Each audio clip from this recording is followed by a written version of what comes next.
El Señor esté con ustedes. Y con tu espíritu. Evangelio de nuestro Señor Jesucristo según San Lucas. Gloria a ti, Señor.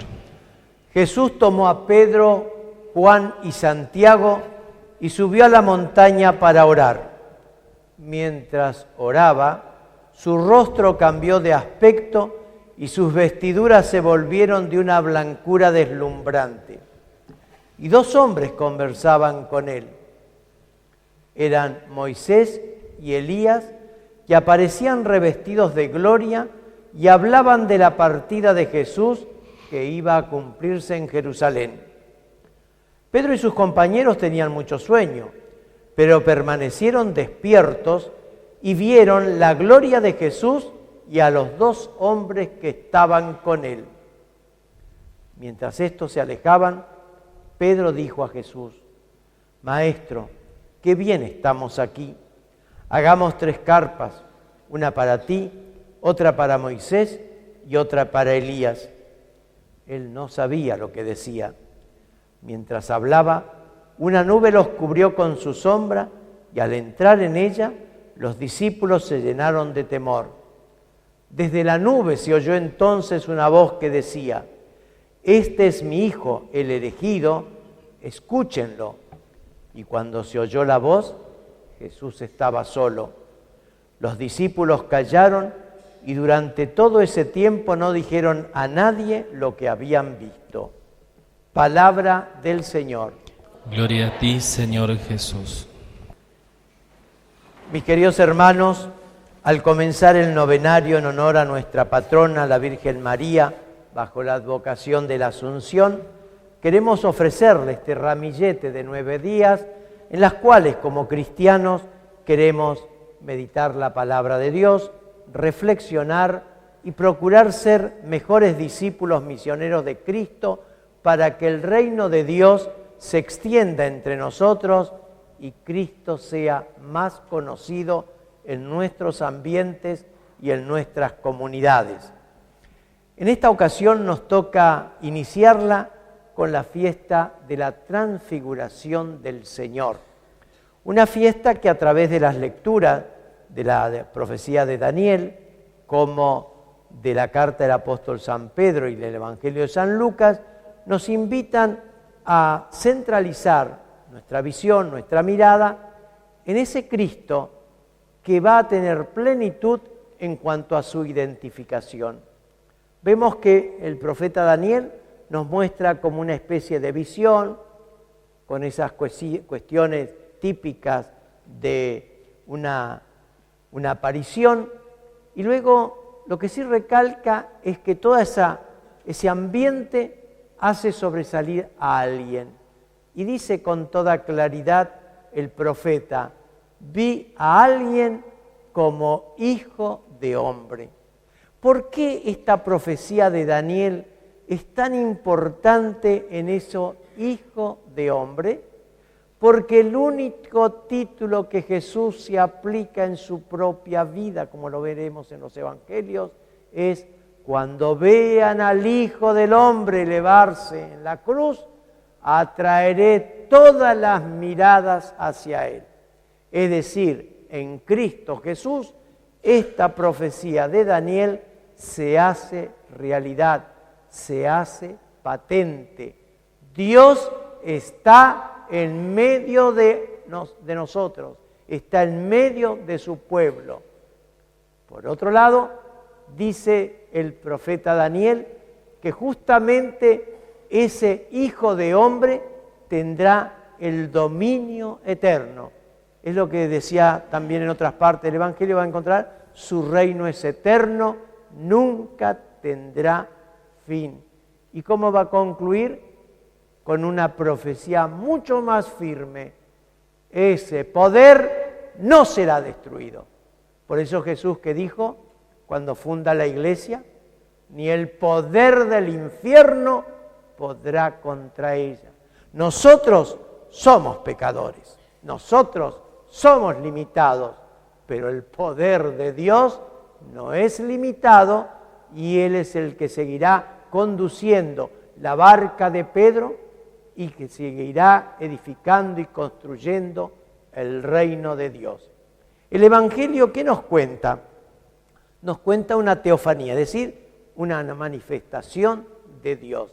Y vemos que en esa teofanía, vemos que Jesús va a llevar a 3 de los apóstoles, no lleva a los 12, los lleva a Pedro, a Santiago y a Juan. Y cuando los lleva al monte Tabor, al monte Santo. Allí están con un poco de sueño, decía el texto, pero vemos que algo irradia, algo sobresale, algo impacta. ¿Qué es? Es que lo ven a Jesús, que estaba en oración, rodeado de 2 personajes, Moisés y Elías. Nos preguntamos qué significa esas 2 personas. ¿Por qué no aparecieron otras? No, simplemente porque en Moisés estaba representada toda la ley, el fundamento del pueblo de Israel, y por Elías el profetismo, el profeta. Por eso Jesús, aplicando esta realidad, va a decir: no he venido a abolir la ley y los profetas, sino a darle plenitud. Es decir, a no quedarnos con carcasa, sino ir a la esencia del mensaje. Es decir, mirar lo profundo del corazón que hay en cada uno de nosotros. Por eso, esta aparición de Moisés y de Elías será una invitación justamente a nosotros a que valoremos dentro de las Sagradas Escrituras a la ley y a los profetas. Por eso en la vida de nuestra comunidad eclesial, todos los días en la Santa Misa se lee la palabra de Dios, y a través de los ciclos que nos hizo la reforma litúrgica del Concilio Vaticano II, en 3 años, sumando año par y año impar, ciclo A, B y C, en el lapso de ese tiempo prácticamente hemos visto lo esencial y fundamental de la palabra de Dios. Por eso cuando alguien dice que la Iglesia no lee casi la palabra de Dios, qué equivocados están. Si hay iglesia y comunidad que lee la palabra de Dios en su totalidad y en plenitud, es nuestra querida Iglesia Católica. Por eso, mis queridos hermanos, es importante que penetremos en esta manifestación de Dios, en esas 3 personas, Jesús, Moisés y Elías. Y aparece al final una nube que los cubre y aparece el Espíritu Santo en forma, diríamos así, misteriosa, y la voz del Padre que se deja escuchar y dice: este es mi Hijo muy amado, en quien tengo puesta mi predilección. Escúchenlo. Es decir, no se queden contemplando estatua, no se queden contemplando simplemente la figura bonita o hermosa que a lo mejor tendría Jesús. No, escuchen su mensaje, porque ahí está la salvación, porque allí está lo fundamental. Escúchenlo. Este es mi Hijo el elegido, escúchenlo. Por eso, ¿qué tenemos que hacer en este novenario, mis queridos hermanos? Escucharlo a Jesús. ¿Y escucharlo para qué? Para que con sus enseñanzas podamos hacer aquella realidad del año de la misericordia, para que todos nosotros aprendamos a ser misericordiosos como el Padre, como lo tenemos en el logo de presentación de nuestro programa de novenario. Misericordioso como el Padre. Y eso nos debe invitar a todos y a cada uno de nosotros a tener los oídos atentos, pero más que el oído auditivo, el oído del corazón, para escuchar lo que el Señor anhela y espera de nosotros. Y a este Cristo que se ha manifestado, que el Padre dijo: este es mi Hijo muy querido, escúchenlo, a ese Cristo anunciamos, a ese Cristo nosotros queremos seguir. ¿Y por qué? Porque el Padre nos dio el documento nacional de identidad. El DNI de Cristo es ese. Este es mi Hijo. No tengamos más duda. Después veremos cómo se va a explicitar mucho más esta realidad. Por eso, a este Cristo que predicamos se va a hacer realidad aquella hermosa carta de Pedro que acabamos de escuchar, cuando dice claramente que el anuncio de Cristo no está basado en fruto de fábulas inventadas, con ingenio, con creatividad. Eso tenemos que tener también cuidado en estos tiempos actuales, porque nos quieren decir que Jesús era esto, que Jesús era lo otro, esas fantasías que nos suelen decir los gnósticos. No, el apóstol San Pedro dice clarito, no es fruto de ninguna fábula, sino que por el contrario, es una realidad concreta, porque nosotros hemos escuchado su palabra, la voz del Padre. Este es mi Hijo muy amado, escúchenlo, no hay duda. Y entonces, ¿qué dice esta realidad? Que si es verdaderamente Cristo el que habla, la palabra hecha carne, como nos dice el prólogo del Evangelio de San Juan, escuchemos a Jesús. No escuchemos sirenas que nos llevan por derroteros, que nos llevan a la ruina. Escuchemos a Cristo que nos lleva a la vida. Y escuchamos al Padre, escúchenlo, que nos dice. Y también escuchamos los testigos. Por eso San Pedro en la carta que dice, nosotros fuimos testigos. Y por eso llevó 3. Porque en casi toda la jurisprudencia siempre tiene que haber 3 testigos para que algo sea valedero, para que algo tenga firmeza de fe y de realidad. Por eso, mis queridos hermanos, tratemos nosotros de escuchar a este Cristo en el transcurso de estos 9 días. Y por eso, para vivir nuestra novena y procurar hacer realidad el lema, seamos misericordiosos como el Padre, debemos, como María, en esa casa que vivía junto a su hermano Lázaro y a Marta, escuchar a Jesús. Por eso darnos tiempo para que esa hora de meditación frente al Santísimo, dejemos que el Señor también nos hable y nosotros contestarle. Y al contemplarlo a Jesús en Eucaristía, decirle, cuánto amor nos has tenido a todos nosotros, que te has querido quedar para siempre sacramentalmente, para que te adoremos, para que te sirvamos y para que te amemos, amándote a ti y amando a nuestros hermanos. Pero no debemos tampoco escuchar de una manera pasajera, como diciendo, un poquito y después me voy.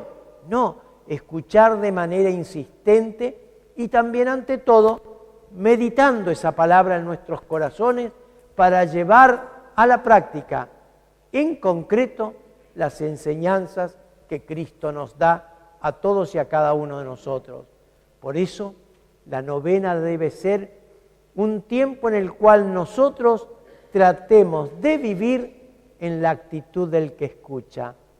Habla, Señor, que tu siervo escucha, había dicho Samuel cuando escuchaba que le decían, Samuel, Samuel, ¿quién me llamará? Y entonces a la tercera respuesta, Elí, el sacerdote, le dice, cuando vuelvas a escuchar esa voz, di, habla, Señor, que tu siervo escucha. En el término bíblico, escuchar es igual a obedecer. Es decir, habla, que yo voy a hacer lo que tú me pides, lo que tú me mandes. Por eso, mis queridos hermanos, habla, Señor, que tu sierva escucha, tiene que ser también la actitud de nosotros en este hermoso novenario. Y para que así hagamos la voluntad del Padre, que hay que escucharlo. Y hay que escucharlo con autenticidad, hay que escucharlo sin teléfonos descompuestos, hay que escucharlo con la mejor, diríamos así, capacidad auditiva por un lado, pero también con el mejor efecto de sonido, para que la palabra llegue a nosotros con claridad y no confundamos los términos.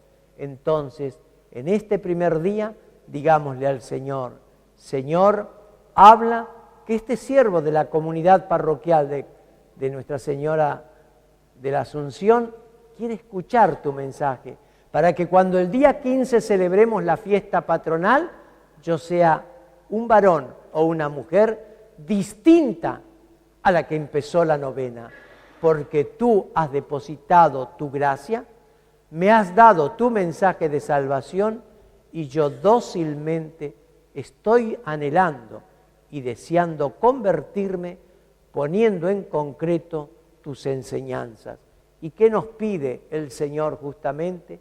Que nos dejemos transformar por la palabra de Jesús para que seamos misericordiosos como el Padre.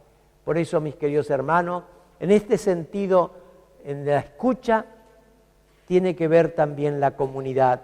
Una comunidad necesita que nos escuchemos, que dialoguemos, porque el hombre es esencialmente social y entonces por eso en este día queremos rezar por nuestro pueblo, por todas las personas que de una u otra manera se cruzan en nuestro andar cotidiano, pero por otro lado también por todas sus instituciones que uniendo criterios, uniendo proyectos, tratan de buscar de hacer que esta vida de comunidad sea más eficiente en algunos aspectos, sea ante todo el alivio y el consuelo en otras circunstancias, pero ante todo para que edifiquemos y construyamos en nuestros niños y en nuestros jóvenes y en todos los demás pobladores una persona de bien. Por eso que el Señor bendiga a nuestra comunidad en este inicio de novena patronal, bendiciendo cada uno de nuestros corazones y a todos los integrantes de nuestro pueblo, sean de una u otra